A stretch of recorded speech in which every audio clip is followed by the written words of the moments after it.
3 months ago, if I told you that a uni fresher who'd never played a game for England would be responsible for sending the country to its second consecutive Euros final, would you believe me? No. Okay.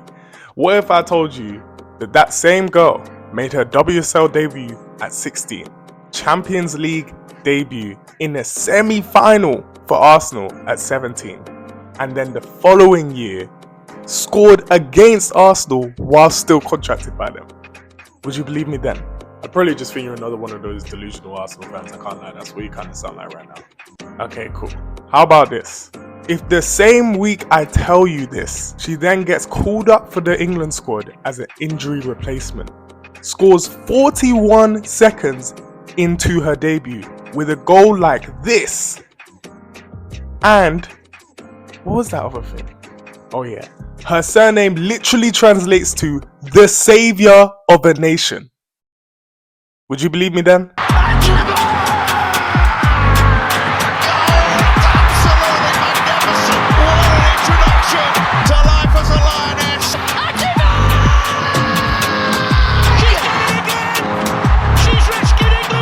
To be able to come on and to do that, I'm really grateful to God for that opportunity, and yeah, just going on the pitch and having that faith and that belief and confidence. Agyemang joined Arsenal at the age of 6, inspired by the likes of Rachel Yankee and Dan Carter. She ended up making her debut at just 16 years old in the WSL against Leicester in 2022. It wouldn't take her long to eventually get on the score sheet for Arsenal, which occurred against Leeds in the FA Cup. Oh, it clips back off the woodwork. Good control by Agyemang, and the 16-year-old scores her first senior goal. She was quite literally living the dream whilst still at school. We've all been there as kids, thinking we're at the top of the social food chain in school just because we're good at football. You know, them ones where the PE teacher will come into your lesson, 4th period on a Wednesday. Sorry miss, would you mind if I take Luke for the big football match we got this afternoon? And from when I hear that ego exploded in my head. Everyone's looking at me like Arsene Wenger himself just walked into my class and said, come, let's go play a Champions League semi-final in front of 60k people at the Emirates. When my reality was that I was playing in front of 10 people at some knackered school field, running around resembling this creature here. Turn him. No, he's lanky.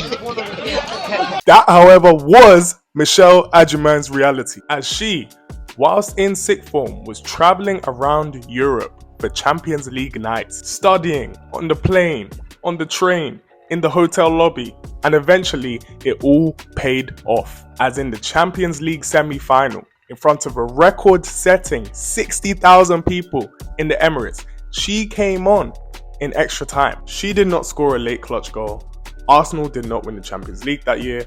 I'm sure 2 years later, both those things will change. But anyway, appearing on this stage at such a young age got her recognition, not just internationally or nationally, but locally, as she managed to appear on the 10th page of her school newsletter, in which they congratulated her for her incredible achievement and wished her the best ahead of her first major international tournament as a youth with England, the under-17 Euros. It takes one touch and scores!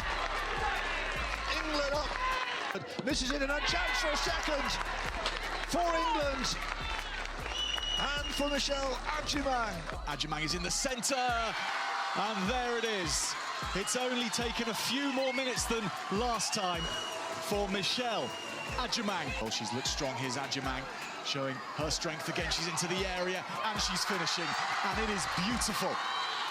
Once more. One goal away from being the Euro under-17 top scorer, Agyemang showed her scoring instinct in tournaments early on, and this high level of promise that she showed led to Arsenal making a decision that would get her more game time. A loan move, or should I say a dual agreement move, which will become important later on, to nearby Watford, who played in the Championship. Now, she did struggle with injuries a bit at this time, but she also did have some high points, including braces against London City Lionesses and Birmingham City FC. But the most conflicting moment came in the FA Cup, in which Watford were drawn to face, you'll never guess who, Arsenal. And as were the conditions of her dual registration agreement, she was allowed to play for Watford against her parent club, Arsenal. I don't know whether it's because they were 3-1 down or whether she was scoring against a team that she loved, but I've never seen someone dislike a goal this much. After impressing in her spell at Watford, she then had a very eventful summer in which she completed her sixth form education and enrolled at King's College, London, to begin her higher education university studies. She also played another Euros tournament, this time at the under-19 level, and she went and did what she always does. And then she signed on another loan move, this time in the WSL, to Brighton. And of course, she excelled there as well, winning the Young Player of the Season award at that club and helping them to 5th place, their highest ever finish. Michelle Agyemang to extend the home side's lead. Cool as you like from the spot.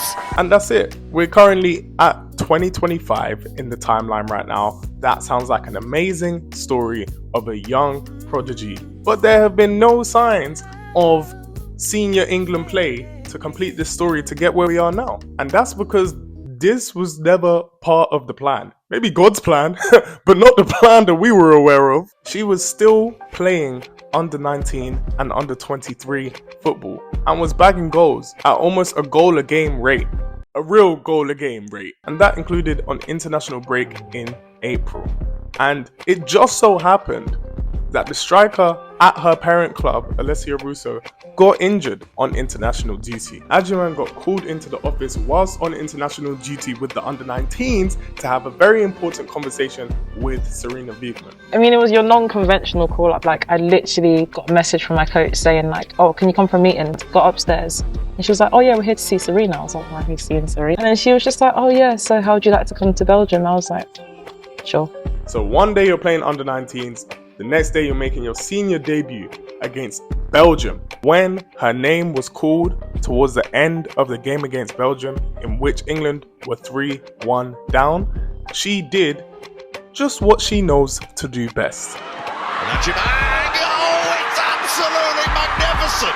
41 seconds into her debut, she produces a banger like that. Have you ever seen anything like that? Serena Wiegmann hadn't, and as a result, despite only having one international cap, she called her into the Euro squad. And in the first game of those Euros with England, the reigning champions down 2-0, Agyemang came on towards the end, brought a spark, and nearly salvaged the game for England. Despite this impressive performance which had everyone raving, she did not feature in the next 2 group games. But that did not matter as England still made it through to the next round, the quarterfinals against Sweden, in which once again they found themselves down 2-0. The super subs came on and did their thing, notably Chloe Kelly, who will be getting her own documentary on this channel very soon, so you need to make sure you subscribe for that as well. She came on, got an assist to Lucy Bronze, made it 2-1, but there was not much time left in the game. They needed another goal quick. So of course, the Arsenal connection locks in. Chloe Kelly, down the wing, dirty Meg. Yeah, cross into the box that Beth Mead sets up for Michelle. Yes, Agyemang equalizes, sends the game to penalty shootout. England have the most exquisite, perfect, flawless set of penalties to overcome Sweden and get to the semi-finals of the Euros. Semi-finals come around, playing against Italy. You know the script by now. England go down 1-0. Chloe Kelly comes on late in the game, provides a spark. Michelle Agyemang helps her, but this time is different. We've gotten to 90 minutes. We've gotten beyond 90 minutes, and England do not seem to have a goal or a way back in the game. Up steps Michelle Agyemang and does what she's been doing throughout her entire short but clinical career. Another final for England. But the story does not end here. And lucky for us, here on Oko TV, we can experience the rest of it together.